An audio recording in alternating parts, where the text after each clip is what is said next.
This channel does not promote any violent, harmful, or illegal activities. All content provided by this channel is meant for an educational purpose only. শনিবার শুভেন্দু অধিকারীর গাড়িতে হামলার অভিযোগ এবং আজ তিনি কর্মসূচি নেবেন প্রতিবাদের সেই কথা ঘোষণা করেছিলেন। এই মুহূর্তে চন্দ্রকোনায় তার নেতৃত্বে মিছিল এগোচ্ছে।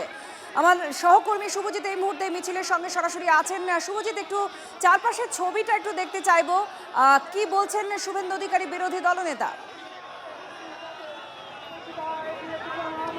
আত্রি দেখো 4 কিলোমিটার 4.5 কিলোমিটার পদযাত্রা করছেন শুভেন্দু অধিকারী। পরিবর্তন সংকল্প যাত্রা তিনি বিভিন্ন জায়গায় করেছেন, এখানেও করছেন, কিন্তু এখানে একটু হলেও আলাদা। কারণ গত শনিবার যখন শুভেন্দু অধিকারী বাঁকুড়াতে দলীয় কর্মসূচি সেটা ফিরছিলেন, তখন এই চন্দ্রকোনায় তার কনভয় আক্রান্ত হয় বলে অভিযোগ। গোটা রাজ্য সেই ছবি দেখেছে। শুভেন্দু অধিকারী থানাতে যান, ফাঁড়িতে যান, সেখানে গিয়ে অভিযোগ করেন 109 নম্বর ধারা বিএনএসের মানে খুনের চেষ্টার অভিযোগ, সেই ধারা পুলিশ দিতে চায়নি। পরবর্তী সময় যখন তৃণমূল কংগ্রেসের তরফ থেকে থানায় অভিযোগ দায়ের করা হয়, তখন কিন্তু পুলিশের তরফ থেকে সূত্রমারফত যে খবর আমরা পেয়েছি তাতে 109 নম্বর ধারা দেওয়া হয়। সেদিনকে শুভেন্দু অধিকারী ঘোষণা করেছিলেন যে আজকে তিনি এখানে কর্মসূচি করবেন, আজকে কর্মসূচি করছেন তিনি। সেদিনকে তিনি বলেছিলেন ঝান্ডা থাকবে, ঝান্ডার সঙ্গে ডান্ডাও থাকবে। বাস কেটে কেটে কিন্তু তার মাথায় ঝান্ডা নিয়ে বিজেপি কর্মী সমর্থকরা এই মুহূর্তে রাস্তায় রয়েছেন। আরো একটা ছবি আপনারা দেখছেন, একদিকে চন্দ্রকোনায় যে প্রতিবাদ মিছিল শুভেন্দু অধিকারী নেতৃত্বে চলছে সেই ছবি, আর ডান দিকে আপনারা দেখছেন শুভেন্দু অধিকারীর যে কনভয়ে যেদিন হামলা হয় অর্থাৎ শনিবার, সেদিনকে এই ঘটনার পর তিনি সরাসরি পুলিশ ফাঁড়িতে চলে যান। অনেকক্ষণ তিনি সেখানে ধর্নায় ছিলেন, বসেছিলেন। আর এখনো পর্যন্ত পুলিশের কাছে যে অভিযোগ জমা পড়েছে তার 3 দিন পরেও অধরা অভিযুক্তরা। শুভজিৎ আমাদের সঙ্গে রয়েছে। শুভজিৎ, তুমি বলছিলে ঠিক এই মুহূর্তে ছবিটা দেখতে চাইবো, কি চলছে সেখানে সেই মিছিলে? দেখো, এই মিছিলে মহিলাদের উপস্থিতি সেটা কিন্তু বেশ উল্লেখযোগ্য, চোখে পড়ার মতন।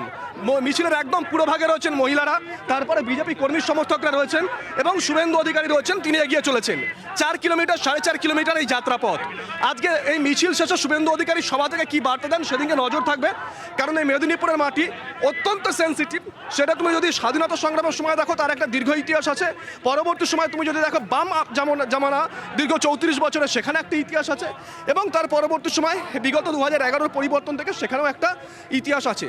শুভেন্দু অধিকারীকে সরাসরি প্রশ্ন করেছিলাম যে 11-র পর থেকে আপনার তৎকালীন দল তৃণমূল কংগ্রেস আপনাকে এখানে পাঠিয়েছিল বামেদের বিরুদ্ধে লড়াই করার জন্য। শুভেন্দু অধিকারী এর আগেও দাবি করেছেন, আজকেও দাবি করেছেন যে হ্যাঁ, সেই লড়াইতে তিনি সফল হয়েছেন, সেই লড়াই তিনি কার্যত লড়বেন, এবং সেটাও কিন্তু তিনি এই মেদিনীপুরে মাটিতে দাঁড়িয়েই আরও একবার পরিষ্কার করে দিলেন।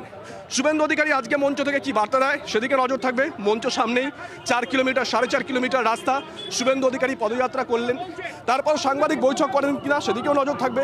সেখান থেকে কি বার্তা দেন সেদিকেও কিন্তু আমাদের নজর থাকবে।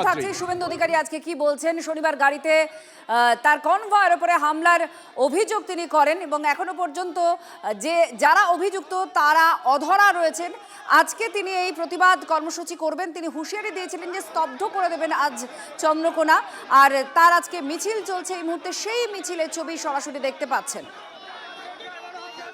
মিছিলে মহিলাদের উপস্থিতিও চোখে পড়ার মতো।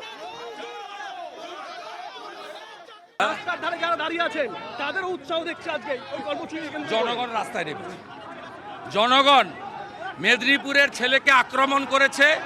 আমি অবিভক্ত মেদিনীপুর জেলার ভূমিপুত্র, দলমত নির্বিশেষে সবার আক্রান্ত হয়েছে। আমি বিরোধী দলনেতা, বিরোধীদের উপর এই আক্রমণ আমরা অ্যাকসেপ্ট করব না। আমি প্রতীক মাত্র, ব্যক্তি মাত্র, কিন্তু গোটা রাজ্যের বিজেপি কর্মীদের উপর আক্রমণ হয়েছে।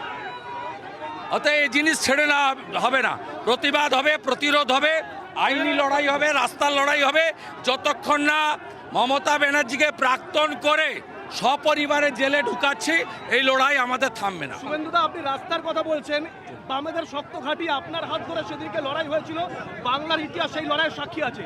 সেই লড়াই শুভেন্দু অধিকারী আবার লড়তে চলেছে। আমি প্রত্যেক দিনই মাঠে থাকার চেষ্টা করি। আমার হাজার হাজার কার্যকর্তা, এরাই দেবতুল্য, এরাই হচ্ছে আমাদের আন্দোলনের প্রেরণা। একটু আগে তালড্যাংরাতে ফর্ম 7 জমা দিতে গিয়ে ওখানকার বিধানসভার কনভেনার আক্রান্ত হয়েছে। দিকে দিকে গণতন্ত্র আক্রান্ত। লড়াই ছাড়বেন না সে কথা শুভেন্দু অধিকারীর মুখ থেকে আপনারা এক্ষুনি শুনলেন। এবার এই ঘটনাতেই তিনি সিবিআই তদন্ত চাইছেন। হাইকোর্টের দ্বারস্থ হয়েছেন বিরোধী দলনেতা শুভেন্দু অধিকারী। হাইকোর্টে বিচারপতির দৃষ্টি আকর্ষণ করছেন। মামলা দায়ের করার অনুমতি বিচারপতি শুভ্রা ঘোষ দিয়েছেন। শনিবার রাতে পুরুলিয়া থেকে ফেরার পথে শুভেন্দু অধিকারীর কনভয়ে বাঁশ লাঠি নিয়ে হামলা করা হয় বলে অভিযোগ ওঠে। সেই দিনের ছবি আপনারা দেখছেন। আর আজ কিছুক্ষণ আগে এই ঘটনারই প্রতিবাদে শুভেন্দু অধিকারীর নেতৃত্বে যে মিছিল চলছে, সেই মিছিলের সরাসরি ছবি আপনারা দেখছিলেন। চন্দ্রকোনা থানায় সেদিন অর্থাৎ শনিবার দিন রাত 2টো পর্যন্ত ধর্নায় বসেছিলেন বিরোধী দলনেতা।